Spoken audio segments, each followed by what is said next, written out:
এতিয়া উত্তম দা মই গৈ আছোঁ লাহে লাহে সংগীখিনিৰ ওচৰলৈ আমাৰ তাৰপৰা আৰু আৰম্ভণি হৈ গৈ থাকিব আৰু প্ৰায় আমি কিমান কিলোমিটাৰ গৈছোঁ 235 কিলোমিটাৰ অতিক্ৰম কৰি পিনে আমি গৈ আছোঁ বৰ্তমান শদিয়া টুপচিঙা গাঁও হয় নাই আমি বৰ্তমান শদিয়া গৈ আছোঁ এই নিৰঞ্জন দাই পল্লৱ এইপিনে এইকেইটা গোটেই গুণ্ডাকেইটা হিৰোকেইটা বহি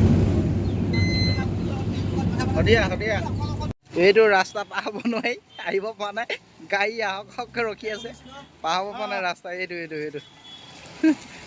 ডিগবৈ টাউনত আজি এই অৱস্থা গাড়ী পাৰ হ'ব পৰা নাই বেচেৰাটো এই পাহৰীয়া আহ পাহৰীয়া গাড়ীলৈ ভয় কৰিছে পাৰে নহয় আমি এতিয়া গৈ আছোঁ শদিয়া পামগৈ আৰু অলপ বাকী এইখিনি এতিয়া অলপ ৰেষ্ট ল'লোঁ ৰেষ্ট লৈ পিনে উঠি আহিছোঁ এই ভৱেশ ক'ত গ'লে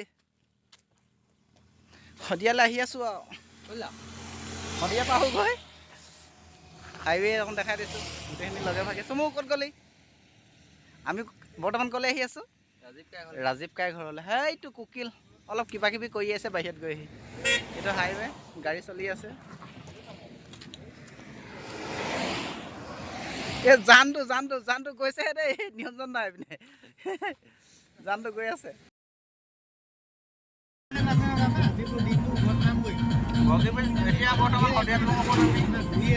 এইকেইটা গোটেইকেইটা এতিয়া চমু উত্তম কুকিল চুকিল গোটেইখিনি আহিছে আৰু দেই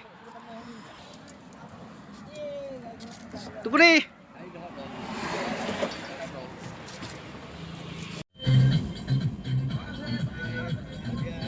ৰাজীৱ ককাইদেউ ঘৰলৈ যোৱা মানুহ দেই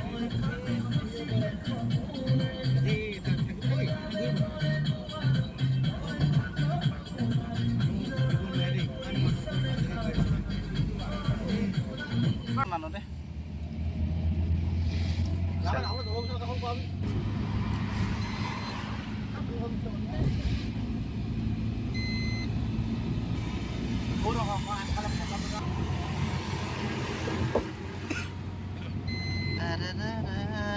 মানুহ দেই দলং ওপৰত চব আমাৰ কুকিলে কৈছে বাঘ ওলাব বুলি কৈছে ইয়াত চক ক'ৰ পৰা বাঘ ওলাব পাৰি ইমান ব্ৰহ্মপুত্ৰৰ মাজত এইবিলাক সৰু লোৱা কথা আৰু ক'লেনো কি হ'ব হয়নে নহয় বাৰু এই আমাৰ আকৌ নিৰঞ্জন দাই আঙুৰ পুৰা খাই আছে দেই নিৰঞ্জন দাই গেটবিলাক পাইছোঁহি আৰু দলং পাৰ হৈ পিনে আহি আছোঁ এতিয়া আমি ৰাজীৱ ভাৰতীয় ককাইটো চবতে ফটো ওলমি আছে লক্ষণগুৰিয়া বালিৰে আহিছে যিমান দূৰলৈকে থাকে সিমান দূৰলৈ গাড়ী বাইকে দেখিব ইমানেই মানুহ ভিৰ আৰু দেই আমি গৈ আছোঁ আৰু পিঠি গাড়ী চাওক কেনেকুৱা জাম লাগিছে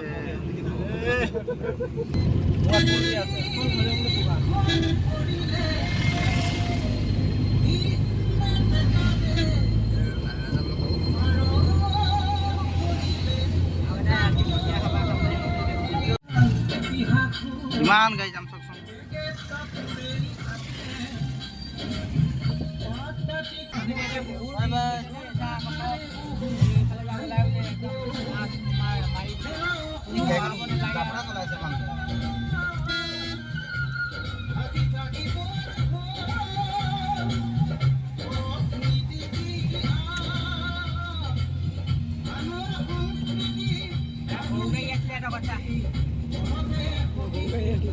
মই গৈছোঁ নিৰঞ্জন দাই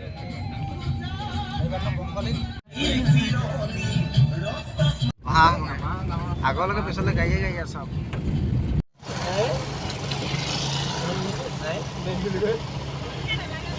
কিমান ভিৰ লাগিছে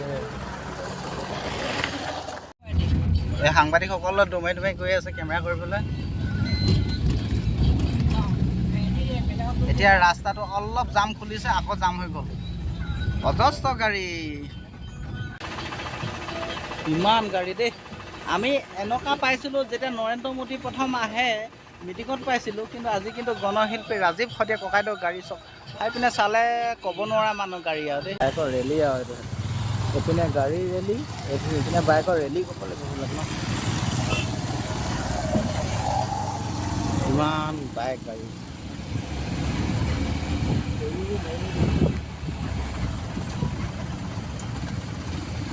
ছেকেণ্ডে প্ৰতি মানুহ আগবাঢ়ে গাড়ী ভিৰ এতিয়াও বহুত দূৰ আছে পাবলৈ আৰু ইয়াৰ পৰা আধা কিলোমিটাৰ বুলি কৈছে আৰু কিন্তু মানুহ বহুত ভিৰ আধা কিলোমিটাৰ যোৱাৰ ৰাস্তা আমি চাওঁতে এতিয়া বহুত ভিৰ ভাড়াৰ জামৰ মাজেদি আহি পিনে আমি মুখ্য দুৱাৰ পালোহি আৰু গেটখন পাইছোঁহি। এয়া লিখিছে গণশিল্পী ৰাজীৱ শইকীয়া ককাইদেউ। ঘৰলৈ গৈ আছোঁ আমি এতিয়া গেটৰ মাজেদি। এয়াই হ'ল এজন গণশিল্পীৰ প্ৰতি থকা মৰম আৰু সন্মান। সেইবাবে সকলো ৰাইজে শেষবাৰৰ বাবে শেষ শ্ৰদ্ধাঞ্জলি জ্বলাইছে আমাৰ সকলোৰে মৰমৰ গণশিল্পী ৰাজীৱ শইকীয়া ককাইদেউ। আপুনি যেনেই মূৰ তুলি নাচায় কিয় লাখ লাখ হাজাৰ হাজাৰ মানুহ সমবেত হৈছে, হাজাৰ হাজাৰ গাড়ী আহিছে, বহু দূৰ দূৰণিৰ পৰাও মানুহ আহিছে। ক'বলৈ গ'লে এয়াই হ'ল আমাৰ ৰাজীৱ শইকীয়া ককাইদেউৰ প্ৰতি থকা সন্মান, এজন গণশিল্পীৰ প্ৰতি থকা সন্মান আৰু মৰম ভালপোৱা। লাখ লাখ মানুহ সমবেত হৈছে। আমি ৰাজীৱ শইকীয়া ককাইদেউৰ পৰা পাবলৈ বহুত থাকি গ'ল, হ'লেও যিকণ সময়ত তেওঁ যিখিনি দি থৈ গ'ল আমাৰ কাৰণে এয়াই বহুত উপযোগী বুলি ভাবোঁ মই অনুভৱ কৰোঁ। লগতে আপোনাৰ যি জাতিৰ প্ৰতি থকা ভালপোৱা ভাৱখিনি সদায় শলাগিবই লাগিব, ভৱিষ্যতলৈও শলাগিব লাগিব। আপুনি য'তেই নাথাকক কিয় ৰাজীৱ ককাইদেউ, আপুনি য'তেই নাথাকক কিয় আপুনি অমৰ হওক, আপোনাৰ আত্মা সদায় অমৰ হওক, আপোনাৰ সংগীত, আপোনাৰ কণ্ঠ, আপোনাৰ জাতিৰ প্ৰতি ভালপোৱা সদায় আমাৰ অসমীয়া জাতিৰ হিৰে হিৰে বৈ থাকিব। এয়া চব গায়ন বাজি আছে, কিমান সুন্দৰ পৰিৱেশ হৈ পৰিছে। এটা মানে গায়ন বায়নৰ একদম শব্দৰে এটা সুন্দৰ পৰিৱেশ সৃষ্টি কৰি পেলাইছে ৰাজীৱ শইকীয়া ককাইদেউ আদ্য শ্ৰাদ্ধত। এয়া গায়ন বায়নৰ দল পৰিৱেশন কৰি আছে। তাৰপিছতে ভাবিলোঁ মৰমৰ ভৱিষ্যত লগ লৈ কেনিবা যাওঁ তাত। আমি চাই আছোঁ লগতে মই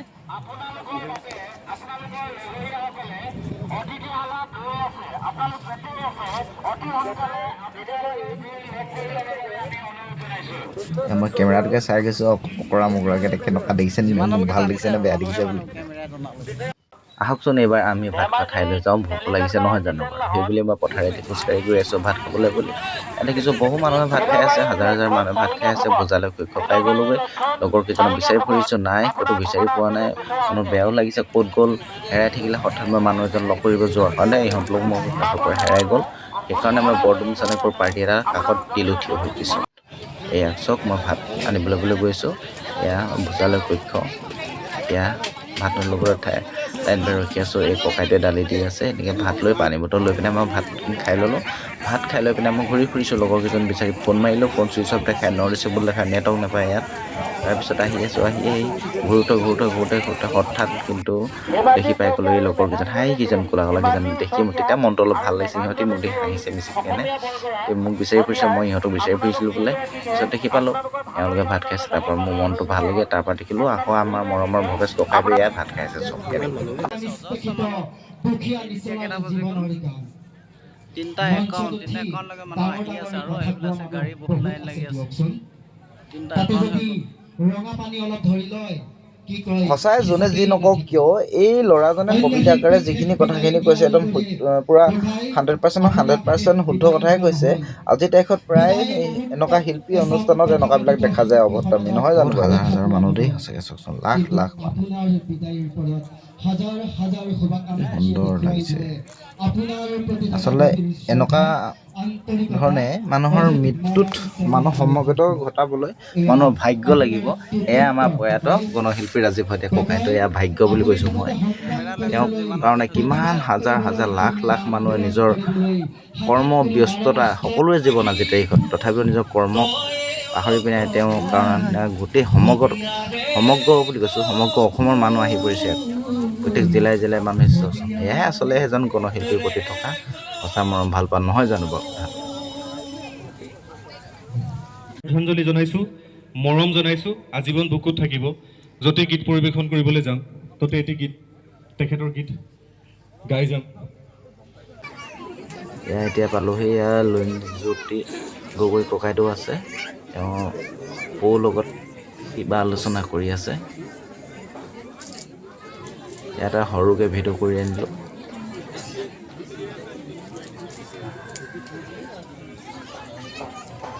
আচলতে যেতিয়া মানে এজন গণশিল্পী সকলো মানুহে তেওঁৰ কাষত আহি পৰিছে। পৰ্যায়ত আহি পালোহি এতিয়া আমাৰ উভতনি যাত্ৰা। যেতিয়া মানে আমাৰ ঘৰ বহুত দূৰত, আমি বৰ্তমান গৈছিলোঁ চৰাইদেউৰ পৰা যোৱাটো, সেইটো কথা বহুত দূৰ কাৰণে আমি অতি সোনকালে ঘৰলৈ যাবলৈ বুলি আগবাঢ়ি আহিছোঁ। তাৰপিছতে এতিয়া আহি আছোঁ এয়া চাওকচোন কি ধুনীয়াকৈ ভকত বৈষ্ণৱসকলে এতিয়া আহ্বান কৰি আছে তেওঁলোকে। এতিয়া আমি আমি আহি আছোঁ এয়া ৰাজীৱ ককাইদেউৰ ঘৰ হৈ। ৰাজীৱ ককাইদেউৰ ঘৰত কিমান মানুহ ভিৰ হৈ আছে এতিয়াও। এয়া আচলতে এজন জনশিল্পীৰ প্ৰতি থকা মৰম আৰু সন্মান আৰু চেনেহ। তেওঁৰ কাৰণে আজি লাখ লাখ সমবেত হৈছে মানুহ। 200 কিমান কিলোমিটাৰ? 37 কিলোমিটাৰ। 237 কিলোমিটাৰ আহি ঘৰ যাবলৈ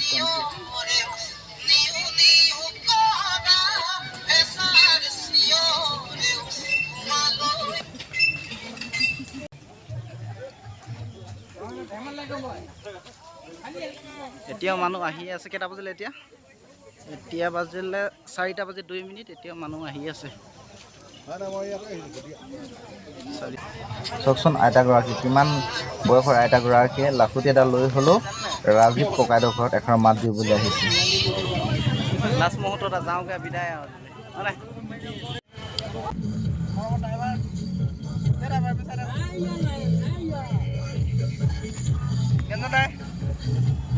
আমনি যাত্ৰা। এতিয়া আমি পুৰা ঘৰলৈ গৈ আছোঁ। মই মাজত বহি ল'লোঁ। এইবাৰ মই গাড়ী চলোৱা নাই। এইবাৰ আমাৰ কুকিলে গাড়ী চলাইছে। তাৰপিছত আমাৰ নিৰঞ্জন দা লগতে বহি আছে। আমিকেইটা গৈ আছোঁ এতিয়া ঘৰলৈ।